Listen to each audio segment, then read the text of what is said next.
Hey guys, it's Trina and this is my September reading wrap up. Since I am doing just 1 month in this video, I will go in order of rating. So I will start out with my least favorite read and then work my way up to my highest rated book of the month. My lowest rated book that I will start out reviewing was Bring Me Back by B.A. Paris.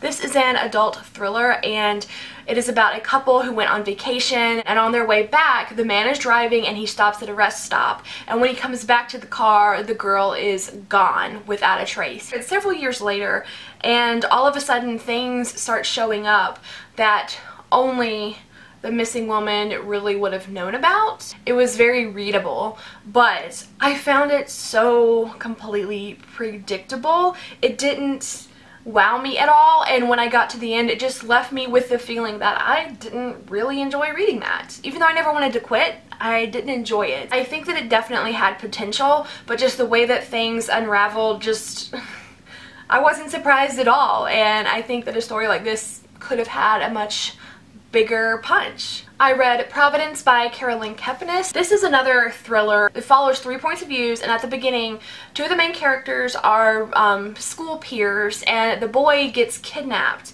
and he is missing for 5 years. No one knows what happens to him.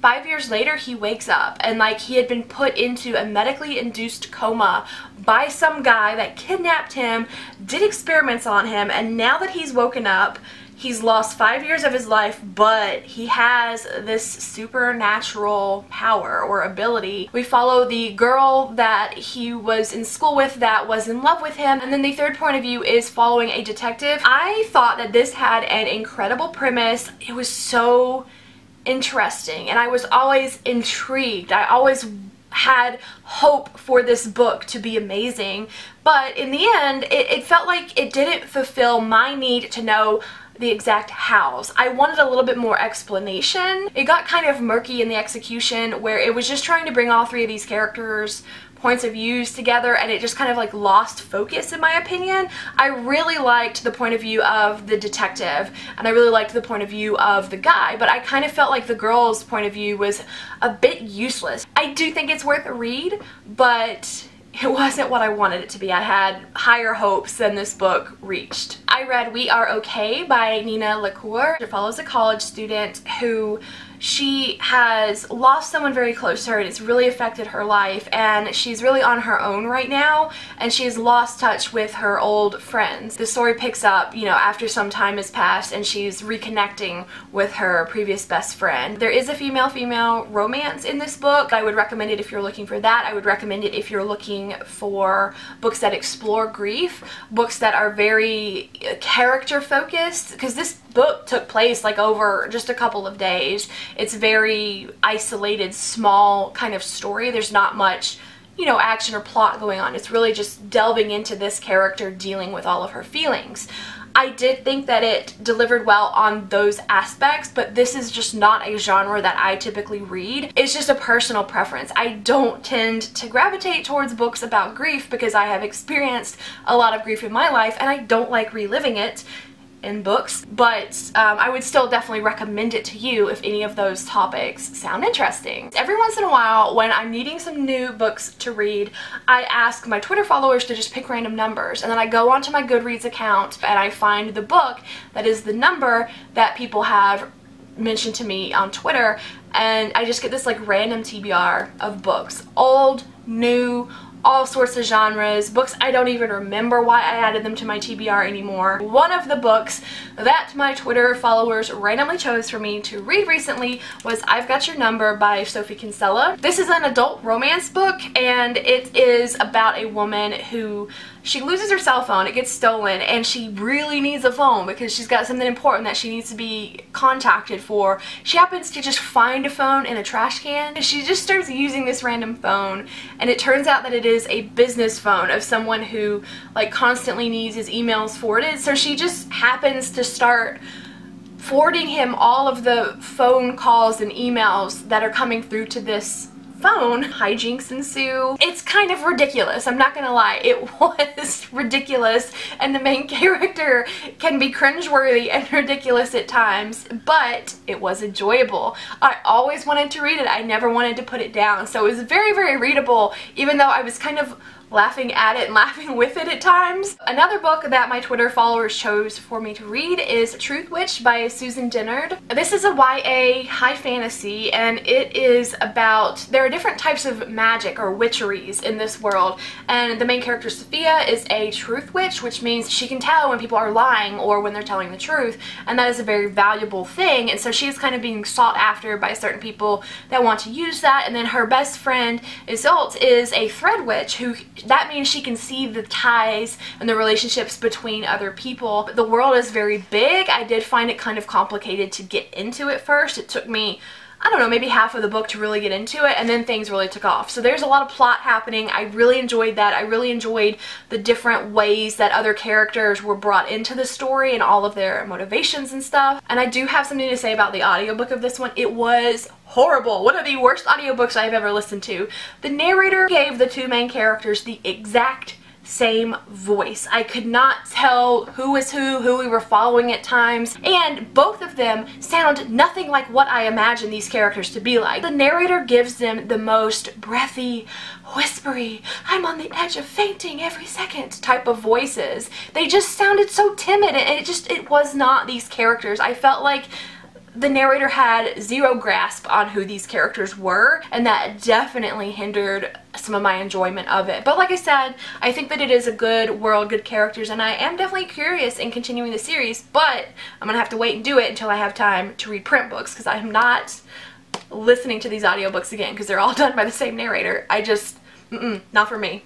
Another of the books that my Twitter followers chose for me to read was Unearthly by Cynthia Hand, and I just went ahead and binge read the entire trilogy. So these books are Unearthly, Hallowed, and Boundless. This is a YA paranormal series about angels. So we have these characters that live on Earth who are part angel. I really liked the angels and their lore and like their abilities and stuff, and I don't know if it's because I just had very low expectations for this, because I don't typically reach for the paranormal genre anymore, but it just like blew my expectations out of the water, and it was so much more enjoyable than I anticipated. This deals heavily with destiny, fate, and your role in it, and can you choose your own fate, and I really like how it played with that. So I think if you like books that explore destiny versus choice, that you might enjoy these. And overall, I just really liked the characters, and I was invested in it. It had its flaws, but I did enjoy this one. Restore Me by Tahereh Mafi was another of the books chosen for me to get to by Twitter.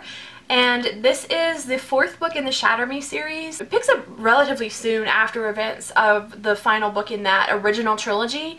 I think that if you really liked the romance in that first trilogy, this kind of caters to it, especially in the beginning. If you really liked the characters, you will enjoy this book, because most of the story just is spending time with these characters and seeing what's happening next. It does develop the world, it expands it, you start to learn more about this actual dystopian society. It's no longer just a backdrop. It talks about international societies and just how the whole world is doing. I really enjoyed that about it. Most of the book was just hanging out with the characters, and then the ending, like the last chapter, was like this big explosive event happened, and you're just like, did that really happen? I do think if you like the first three books, you will like this one. Then I read Leah on the Offbeat by Becky Albertalli. This is YA contemporary romance.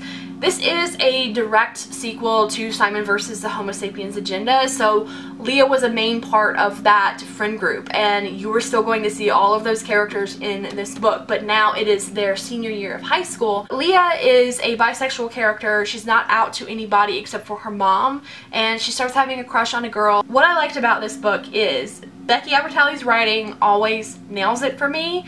She really captures the teenage experience without belittling teenagers and their experiences and the things that they feel that are so intense at that age. There are so many moments in this book where I totally just related to Leah. She wants things to go right, and when they don't, she just gets really discouraged. And there's a moment in this book where I think it was her mom was like, Leah, you just gotta embrace the suck. And I was like, that needs to be my new life motto. Leah is also a fat main character, so there's a lot of very positive fat rep. She loves her body. She doesn't think it's negative at all. She doesn't have bad body images. She frequently challenges things when other people equate fatness to being bad or ugly. However, there is one scene that has been pretty hurtful to a lot of own voices by reviewers that I have read reviews by, where Leah basically rejects the label that the love interest wants to use. Definitely beware of that. And by the way, if you are interested in celebrity narrators for audiobooks, the audiobook of this was narrated by Shannon Purser, who is Barb in Stranger Things, and she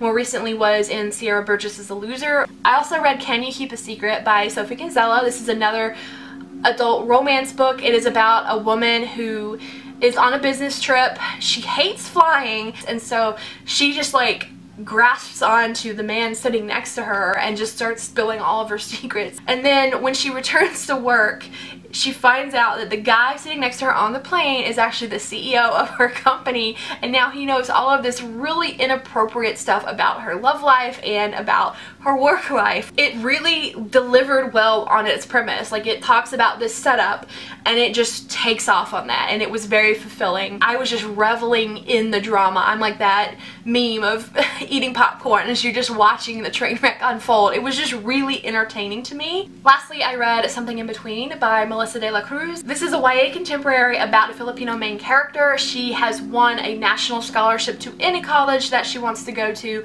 and while she's going through this application process, she finds out that her parents have been keeping a secret from her, and it is that they are actually undocumented. Her future with college and scholarships are on the line, and she ends up having a relationship with the son of a politician in her town, and this politician is like really anti-immigration, anti-illegal immigrants, and wanting to deport, and her family gets kind of caught up in, you know, some of the legal process of it. It really delves into just the family aspect of it. These are human people that have very real reasons. They aren't just coming in here trying to be criminals, breaking the law or whatever, but this unfortunate thing happened, and this is how the system is set up to really just keep them down, and all the hoops they have to jump through and stuff. It is own voices. The author drew on her own experiences with immigration and things that she dealt with in her youth. It's very well rounded. You understand the friend groups, you understand the school activities, you understand the main character's extracurriculars. She's a cheerleader, the family dynamics, the love interest and stuff. It's very well rounded. So I definitely think this is worth reading. I really loved it. Those are the 12 books I read in September. Please let me know what you guys have been reading and what your recent favorite books have been. Thank you so much for watching, and I will talk to you in the comments. Bye!